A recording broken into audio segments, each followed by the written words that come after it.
next point we are going to discuss is capacity of the solutions.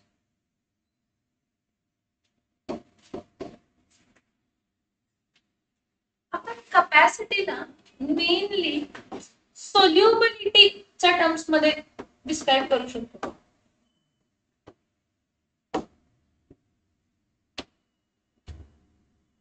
Can you define solubility?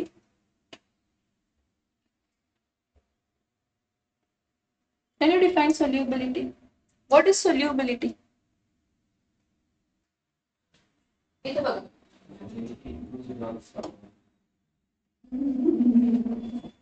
Oh my god. Definition. ठीक आहे. बरं. आपण काय म्हटलं की हा कंटेनर आहे कन्सिडर. ठीक आहे. काय आहे? ह्या कंटेनर मध्ये युनिफॉर्मली डिस्ट्रीब्युटेड काय असणार आहे? ह्या कंटेनर मध्ये युनिफॉर्मली डिस्ट्रीब्युटेड काय असणार आहे? युनिफॉर्मली डिस्ट्रीब्युटेड काय आहे तर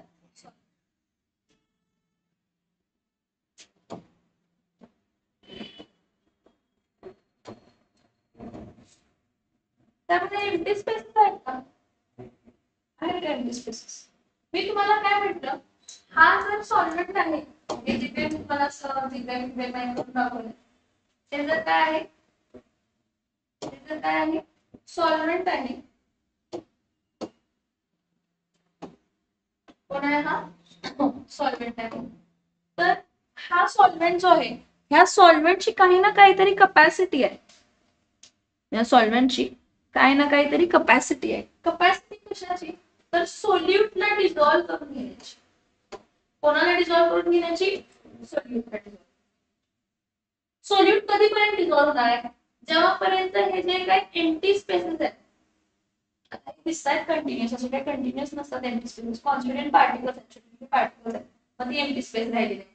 मागच्या स्लाइड मध्ये बघितलेलं हे बघा आहे का? रेड कलरचे सॉलिड पार्टिकल, सॉल्व्हेंट पार्टिकल्स आहेत आणि राहिलेले जे काय काय म्हणतात ते भरणार सॉलिड.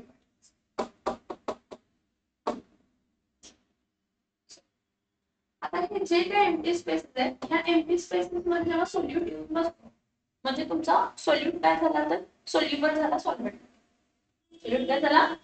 सॉल्व्हेंट मध्ये. म्हणजे the capacity of a solvent to dissolve a solute is expressed in terms of solubility.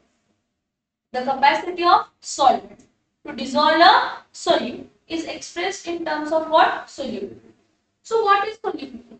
Solubility, the maximum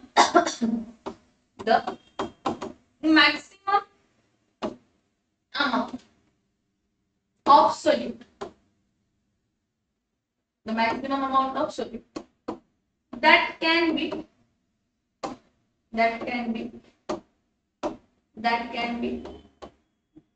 dissolved in solvent. That can be dissolved in solvent. So that can be dissolved in solvent. So that the solution becomes saturated. So that the solution becomes what?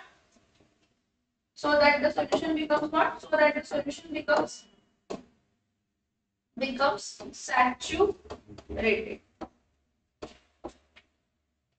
आणि हे सगळं जे करताना कुठे घडतात? At constant temperature and pressure. ठीक आहे, घडलं सगळं मान्य, पण कुठे घडलं? At constant temperature. म्हणजे तुम्ही सॉल्व्हेंट घेता, त्या सॉल्व्हेंट मध्ये तुम्ही सोल्यूट ऍड करत चाललाय आणि तो सोल्यूट त्यामध्ये कम्प्लिटली डिसॉल्व्ह होत चाललाय. त्यावेळी तुम्ही टेम्परेचर आणि प्रेशर चेंज करणार, मग तुम्ही त्यामध्ये सोल्यूट ऍड करत जाणार. एक पॉइंट अचीव होणार आहे की ज्यावेळी त्यामध्ये आणि जास्त सोल्यूट काही डिसॉल्व्ह होऊ शकत नाही. The point at which maximum amount of solute has been dissolved and no more solute can be dissolved further, that solution is a saturated solution. So solubility म्हणजे काय की solubility of substance in this, म्हणजे solubility of sugar in water जर मी म्हटलं, solubility of sugar in water, तर almost 4.3 kg of sugar dissolve होते in 1 liter of water. काय म्हटलं मी तुम्हाला? 4.3 kg of sugar dissolve होते in 1 liter of water at constant temperature. At constant temperature and pressure. So what is solubility? Solubility of a substance in a solution is defined as the maximum amount of solute that can be dissolved in a solvent so that the solution becomes saturated at constant temperature and pressure is termed as what? Solubility. Is termed as what? Solubility. Get it? Yes or no? हाँ. मग saturated term आला ना? काय आला? Saturated. मग solutions 3 प्रकारचे असतात तसं बघितलं तर. Unsaturated. Next असते saturated. Next असते super saturated. What is unsaturated? A solution in which more amount can be dissolved completely. A solution in which more amount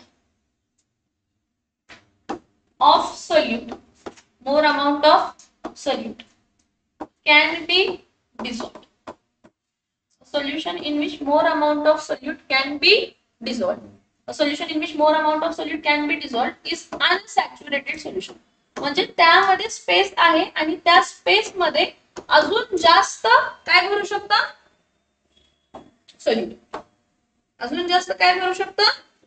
अजून जास्त काय भरू शकतं? सोल्यूट. सॅच्युरेटेड सोल्युशन म्हणजे काय असणार आहे? हा अनसॅच्युरेटेड सोल्युशन झाला.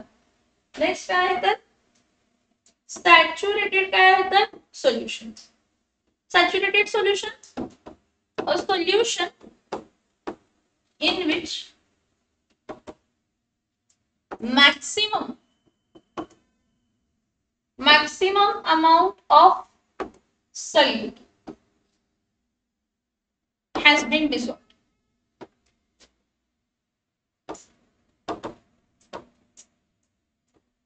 And no more solute can be dissolved further. No more solute can be dissolved further. ठीक आहे. आता मला माहिती आहे सॅच्युरेशन पॉइंट अचीव झालं. काय अचीव झालं? सॅच्युरेशन पॉइंट अचीव झालं मला माहिती आहे. काय सुपर सॅच्युरेटेड सोल्युशन म्हणजे a solution in which more amount of solute is being added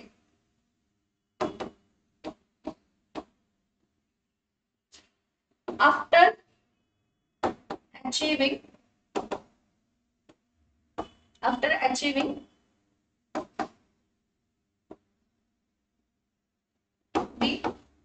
saturation point also.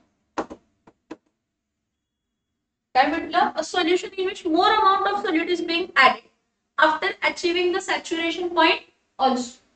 So जो काही more amount असेल ना, more amount of solute will remain what? Will remain undissolved. Will remain undissolved in the solution. म्हणजे जर consider करा ते crystal आहे, जे काय अनडिसॉल्व्ड आहे ते काय आहे तर क्रिस्टल, आणि जे डिसॉल्व्ड आहे ते डिसॉल्व्ड एक असते की डिसॉल्युशन आणि क्रिस्टलायझेशन असं काहीतरी रिव्हर्सिबल असते. ठीक आहे, राहू दे. A solution in which more amount of solute is being added after achieving the saturation point. हा, आणि काय also more amount of solute will remain undissolved in the solution. समजते का? जर 4.3 kg सॅच्युरेटेड पॉइंट होता आणि मी अजून 200 ग्रॅम जर शुगर ऍड केली तर जी 200 ग्रॅम शुगर आहे ती क्रिस्टलाइज फॉर्म मध्ये राहणार आहे, ती त्यामध्ये डिसॉल्व्ह होणार ती त्यामध्ये डिझॉल्व्ह होणार. पण या सगळ्या कन्सेप्टला एक लक्षात घ्या की तुमचा temperature and pressure, temperature and pressure should what should remain constant. जर तुमचा टेम्परेचर चेंज झाला तर सोल्युबिलिटी चेंज होईल. जर तुमचा टेम्परेचर चेंज झालं तर सोल्युबिलिटी, जर तुमचा प्रेशर जर चेंज झाला तर सोल्युबिलिटी काय होते. ठीक आहे. सो नेक्स्ट पॉइंट आपण बघायचं आहे factors affecting. What we are going to discuss factors affecting the solubility. आता फॅक्टर्स अफेक्ट दी सोल्युबिलिटी दोन एस्पेक्ट मध्ये आपण बघतो. Factors affecting solubility of first when solid is dissolved in liquid. हे बघा फॅक्टर्स अफेक्टिंग द सोल्युबिलिटी, पण कोणाची solubility, solid डिझॉल्व्ड in liquid एक असते आणि दुसरा असते गॅस डिझॉल्व्ड इन काय असते तर लिक्विड. आपण फोकस करणार आहे लिक्विड डिझॉल्व्ड इन लिक्विडच, पण जे काही फोकस करणार आहे ते कशासाठी फोकस करणार आहे, लिक्विड डिझॉल्व्ड इन काय बघणार आहे लिक्विड. पण आपण थेरॉटिकली अंडरस्टँड काय करणार आहे मुद्रा की factors affecting solubility of solid in liquid पहिला आणि गॅस इन लिक्विड. सो सगळ्यात पहिला बघूया solubility of gas in what solid in liquid. Solubility of solid in what, solid in liquid. Solubility of what? Solid in liquid. सगळ्यात पहिला असते nature of solute आणि solvent. सगळ्यात पहिला एस्पेक्ट काय आहे, सगळ्यात पहिला एस्पेक्ट आहे nature of solute and solvent. इथे एक स्टेटमेंट लक्षात घ्या, like dissolves in light. Like dissolves in light म्हणजे काय, तर पोलार सोल्यूट आहे. कसं सोल्यूट आहे, पोलार सोल्यूट आहे, तर तो डिझॉल्व कशामध्ये होणार आहे तर पोलार सॉल्व्हेंट मध्येच. पोलार सोल्यूट जर असेल तर तो डिझॉल्व कशामध्ये होणार, पोलार सॉल्व्हेंट मध्ये. Polar solute will always dissolve in polar solvent. ठीक आहे. Next non-polar solute. Which solute? Non-polar solute dissolves in non-polar solute. मग हे solubility of solid in liquid असू दे किंवा ही solubility of gas in liquid असू दे, हा जो आहे नेचर ऑफ सोल्यूट आणि सॉल्व्हेंटचा पॉइंट सेम राहतो. पोलार सोल्यूट म्हणजे काय, फॉर एक्झाम्पल HCl आहे, तर HCl मध्ये क्लोरीनची इलेक्ट्रोनेगेटिव्हिटी जास्त आहे त्यावेळी पार्शियल निगेटिव्ह डेव्हलप झाला आणि हायड्रोजनची इलेक्ट्रोनेगेटिव्हिटी कमी आहे त्यावरती प्लस झाला. जर मी त्याला वॉटर मध्ये डिझॉल्व केला तर वॉटर काय आहे, वॉटर पण पोलार आहे, H प्लस आणि काय आहे तर OH मायनस. सो हा तुझा सोल्यूट पण पोलार आहे आणि तुझा सॉल्व्हेंट पण काय आहे polar. So your solute got dissolved in what solvent. But जर मी क्लोरीन घेतलं असतं Cl2 सॉलिड स्टेट मध्ये जर घेतलं, इमॅजिन सॉलिड स्टेट मध्ये घेतलं Cl2 आणि Cl2 सॉलिड स्टेट मध्ये घेतलं ClCl, पोलॅरिटी 0 आहे, नॉन पोलार आहे, आणि त्याला जर मी कशामध्ये डिझॉल्व करायला गेले वॉटर मध्ये, वॉटर काय आहे तर H प्लस आणि OH काय आहे तर मायनस, नाही होणार डिझॉल्व, नहीं होता hydrogen. Hydrogen bond means oxygen fluorine और नाइट्रोजन होता है, इसको होता है ऑक्सीजन फ्लोरीन और नाइट्रोजन. यश ऐकतोयस मी जे सांगते ते नक्की ना. आता नेक्स्ट बघ, टेम्परेचर, इफेक्ट ऑफ टेम्परेचर.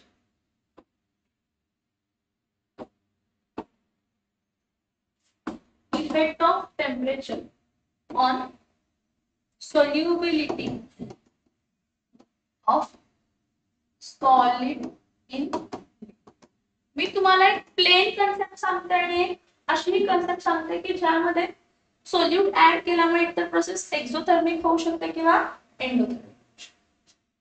समजते?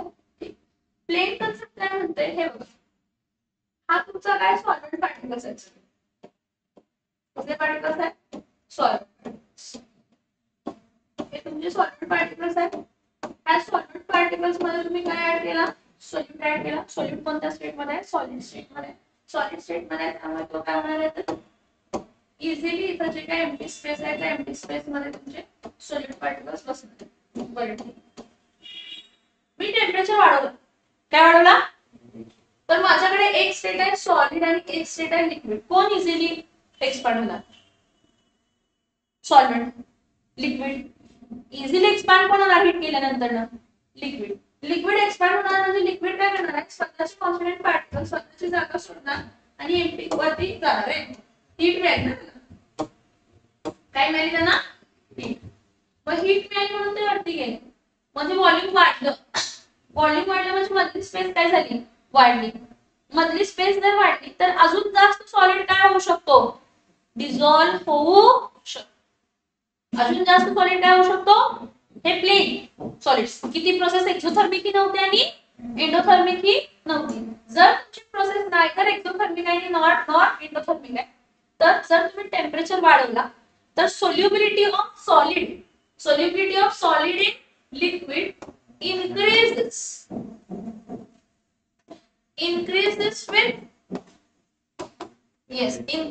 with increasing what? Temperature. पण तुम्ही ऍड करताना सॉल्ट ऍड करताय. सॉल्ट जो काय असेल तो असेल, पण ती सॉल्ट आहे ती सॉल्ट जेव्हा तुम्ही डिझॉल्व्ह करताय वॉटर मध्ये किंवा सॉल्व्हेंट मध्ये, एक तर ती प्रोसेस काय असू शकते? एक्झोथर्मिक किंवा dissolution of salt may be exothermic म्हणजे त्यावेळी हीट बाहेर पडत असेल किंवा एंडोथर्मिक असू शकते. बरोबर. जर dissolution of salt is an endothermic process, heat absorb होते म्हणजे व्हॉल्यूम काय होणार आहे? वाढणार आहे. व्हॉल्यूम वाढलं तर सोल्युबिलिटी ऑफ सॉल्ट काय होणार आहे? Solubility of salt in solution काय होणार आहे तर increase. Solubility of salt in solution काय होणार आहे? इनक्रीज. पण जर मी सॉल्ट ऍड करते आणि ती प्रोसेस कसली आहे? एक्झोथर्मिक. एक्झोथर्मिक म्हणजे हीट बाहेर पडते. हीट बाहेर पडते म्हणजे जे काही कॉन्स्टिट्यूएंट पार्टिकल आहेत ते जवळ येणार. जवळ येणार म्हणजे स्पेस वाढली का कमी झाली? वाढली का कमी झाली? कमी झाली. कमी झाली म्हणजे इट इज एक्सपेक्टेड. मी शब्द काय म्हणता? एक्सपेक्टेड. जर एक्झोथर्मिक प्रोसेस असेल तर solubility of salt should decrease with increase in temperature. समजते? एक्सपेक्टेड होतं. Effect of temperature of solubility of solid in liquid आपण डिस्कस करायचं आहे. जरा ऐकून घ्या, मी जे पॉइंट्स पहिला सांगते परत आपण जास्त समजून घेऊया. मग what is effect of pressure? Effect of what? Pressure. Effect of pressure on solubility. कोणाची solubility? Same. Solubility of solid in liquid. Solid incompressible आणि liquid पण incompressible. Slightly compressible म्हणजे incompressible असतं. ऐकून घ्या मी काय सांगतो. Solid incompressible आहे आणि liquid slightly compressible म्हणतो म्हणजे तसं बघितलं तर incompressible म्हटलं तरी पण चालेल. Incompressible आहे. No effect of pressure. No effect of pressure has no effect.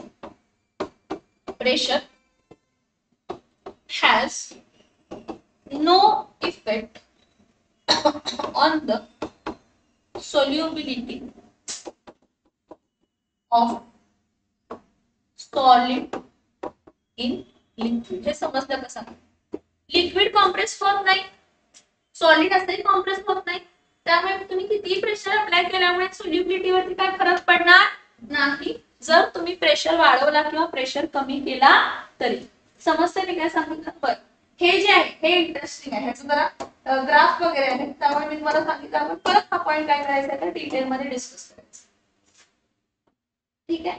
आता capacity of solution, factors affecting nature of solute solvent. ठीक आहे. मला पाहिजे effect of temperature. Effect of temperature बघा, effect of temperature, effect of temperature आहे का बघा. हा इथं बघा. सी हे लाईन टू लाईन अंडरस्टँड करा प्लीज. हा point line to line understand करा. Effect of temperature. Effect of temperature on the solubility.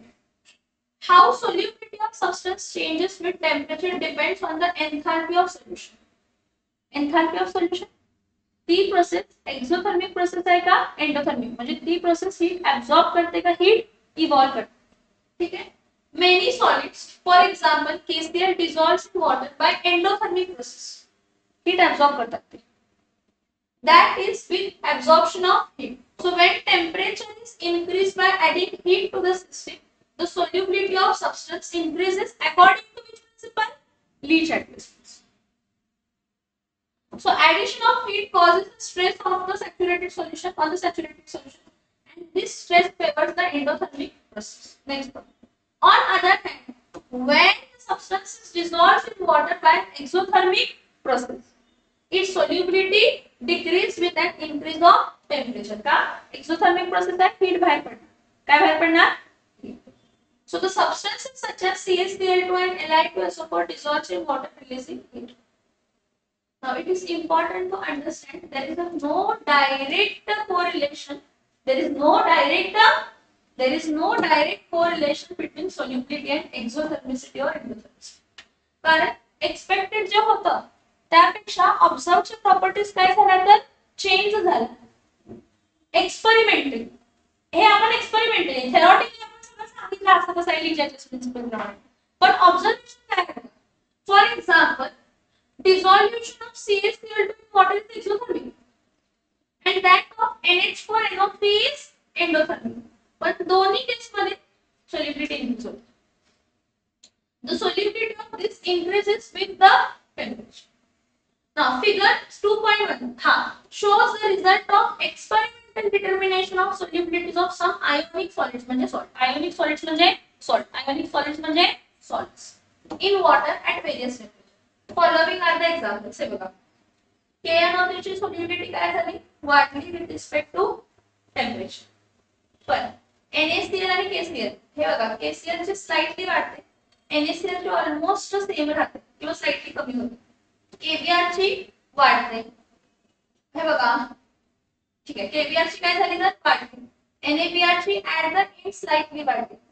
NaNO3 ची काय होते तर वाढते. कमी पण होते, दोघा तिघांची कमी पण होते. दाखवलेली असते. ठीक आहे, इथं दिले असते. हे बघा, हे पार्ट करायचं सीईटी साठी तिन्ही पॉइंट पार्ट करायचे.